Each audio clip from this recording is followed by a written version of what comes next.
শিৱসাগৰ ঐতিহাসিক জয়সাগৰ পুখুৰীৰ পুঁজি পেলোৱাৰ অভিযোগ এনচিচি কৰ্তৃপক্ষই ঐতিহাসিক জয়সাগৰ পুখুৰীৰ পুঁজি পেলোৱাৰ চেষ্টা চলোৱাৰ ভয়ংকৰ অভিযোগ উত্থাপন জয়সাগৰ পুখুৰীৰ দক্ষিণ পাৰত ডাম্পাৰে মাটি জমা কৰিছে এনচিচি জয়সাগৰ পুখুৰীৰ পুঁজি নাও ৰাখিবলৈ ৰেম্প বনাবলৈ এই মাটি জমা কৰাৰ অভিযোগ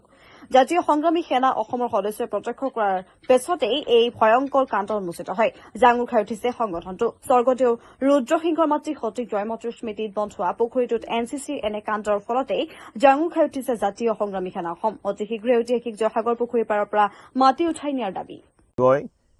তেখেতৰ মাতৃৰ স্মৃতিত জয়মতীৰ স্মৃতিত এই ঐতিহাসিক জয়সাগৰ পুখুৰীটো খন্দুৱাইছিল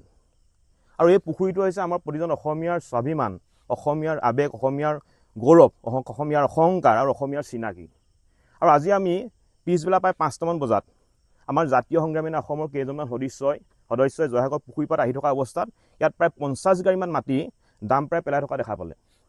আৰু আমি পৰৱৰ্তী আমি খবৰ কৰি গম পালোঁ যে ইয়াত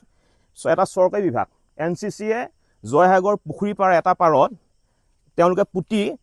ৰেম্প বনোৱাৰ চেষ্টা কৰিছে ইয়াত তেওঁলোকে নাও ৰখোৱাৰ ব্যৱস্থা কৰিবলৈ আমি শুনা পাইছোঁ গতিকে আমাৰ স্পষ্ট কথা এটাই যে কোনো কাৰণতে জয়সাগৰ পুখুৰীৰ কোনো এটা পাৰ পুতাৰ কোনো ধৰণৰ কাৰ্যক আমি সমৰ্থন নকৰোঁ আৰু সহ্য কৰা নহ'ব যদি আমাৰ পিতৃপুৰুষে গঢ়ি থৈ যোৱা সম্পদৰ ওপৰত যদি কোনোবাই ধ্বংসলীলা কৰিবলৈ হয় যোনেই নহওক লাগে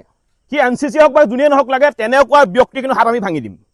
কাইলৈ ৮টা বজাত ইয়ালৈ জেচিবি আহিব বুলি আমি শুনা পাইছোঁ যদি 8টা বজাত জেচিবি আহি যদি ইয়াত মাটি ঠেলিবলৈ হয় এক টুকুৰা মাটিও যদি আমাৰ জয়সাগৰ পুখুৰীত পৰিবলৈ হয় স্পষ্ট কথা জেচিবি ভাঙি গুগলাগুল কৰি দিয়া হ'ব কাৰণ আমাৰ পিতৃপুৰুষে গঢ়ি থৈ যোৱা সম্পদৰ ওপৰত আমি কাৰো ধ্বংসলীলা হ'বলৈ দিব নোৱাৰোঁ আৰু এনচিচি কোনে অধিকাৰ দিলে যে আমাৰ গৌৰৱ আমাৰ অহংকাৰ আমাৰ স্বাভিমানৰ প্ৰতীক আমাৰ চিনাকি যিটো পুখুৰীক লৈ আমি সমগ্ৰ অসমবাসী ৰাইজে গৌৰৱ অনুভৱ কৰোঁ যিটো পুখুৰী বিশ্বৰ ভিতৰত আটাইতকৈ ডাঙৰ পুখুৰী এই ধৰণে মানুহে হাতেৰে খন্দা এনেকুৱা এটা পুখুৰী বিশ্বত নাই গতিকে এনে এটা পুখুৰী এনে এটা আপোনাৰ গৌৰৱ আমাৰ বিষয়ত যেতিয়া এনচিচিৰ দৰে এটা বিভাগে পুতিয়ে ধ্বংস কৰিবলৈ ওলাই আহিছে আমি এনচিচি সকিয়াই দিছোঁ যদি অহা কাইলৈ যদি কেনেবাকৈ ইয়াত এনচিচিয়ে যদি ইয়ালৈ আহি এটা টুকুৰাও যদি মাটি কেনেবাকৈ জয়সাগৰ পুখুৰীত পেলাবলৈ হয় স্পষ্ট কথা এনচিচি কিন্তু গুৰুলাগুলকৈ প্ৰহাৰ কৰা হ'ব যোনেই নহওক লাগে এনচিচি যোনেই নহওক লাগে গুৰুলাগুলকৈ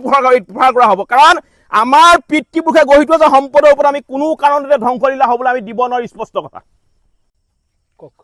প্ৰতিদিনাৰ দৰে জাতীয় সংগ্ৰামী সেনাৰ সৈনিকসকলে আজি জয়সাগৰ পুখুৰীৰ পাৰত আমি পৰিভ্ৰমণ কৰিবলৈ আহিছিলোঁ তেতিয়া দেখা পালোঁ যে জয়সাগৰ পুখুৰীৰ এটা ছাইডত এনচিচিয়ে জয়সাগৰ পুখুৰীৰ এটা পাৰ্ট পুতি পেলোৱাৰ কাৰণে আচলতে ইয়াত মাটি পেলাই থকা বুলি আমি গম পালোঁ গতিকে তাৰ পাছতে নিশ্চিতভাৱে আমি প্ৰতিক্ৰিয়া প্ৰকাশ কৰিছোঁ কাৰণ এটা কথা চাওক আমি বাৰম্বাৰ এটা কথা কৈ আছোঁ যে ঐতিহাসিক জয়সাগৰ পুখুৰী সংৰক্ষণ কৰিব লাগে যিটো সময়ত জিলা প্ৰশাসনে এই জয়সাগৰ পুখুৰীটো সংৰক্ষণ কৰিব লাগে তেনেকুৱা এটা সময়ত এনচিচিয়ে এই পুখুৰীটো পুতি পেলাই যি ধৰণৰ এক ব্যৱস্থা গ্ৰহণ কৰিবলৈ লৈছে তাক আমি জাতীয় সংগ্ৰামী সেনাই ধিক্কাৰ দিছোঁ ইতিমধ্যে আমি এটা কথা আপোনালোকৰ জৰিয়তে জনাই দিছোঁ ৰাতিপুৱাৰ ভিতৰত যদিহে এই মাটিখিনি ইয়াৰ পৰা নিয়াৰ যদি ব্যৱস্থা গ্ৰহণ নকৰে আমি জাতীয় সংগ্ৰামী সেনাই নিজাববীয়া ব্যৱস্থা গ্ৰহণ কৰিম এটা কথা স্পষ্ট কোনো কাৰণতে জয়াৰ স্মৃতি বিজড়িত জয়সাগৰ পুখুৰীত আচলতে এনেকুৱা কাম কাজ কেতিয়াও সহ্য কৰা নহ'ব অনতিপলমে আমি জিলা প্ৰশাসনক আমি সকিয়নি প্ৰদান কৰিছোঁ যদিহে জিলা প্ৰশাসনৰ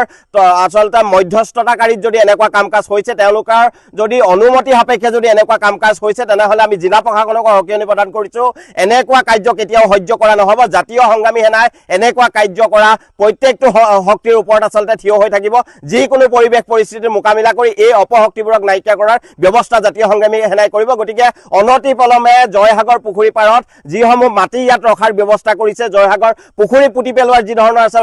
ভয়ংকৰ চক্ৰান্ত কৰিছে এই অপশক্তিখিনিক আমি সকিয়নি প্ৰদান কৰিছোঁ অনতিপলমে এইবোৰ ইয়াৰ পৰা লৈ যোৱা ব্যৱস্থা কৰক অন্যথা কিন্তু জাতীয় সংগ্ৰামী সেনাই নিজাববীয়া ব্যৱস্থা কৰিলে তাত কিন্তু জাতীয় সংগ্ৰামী সেনা কোনো প্ৰকাৰতে দায়বদ্ধ হৈ নাথাকিব এই কথা স্পষ্ট কৰি দিছোঁ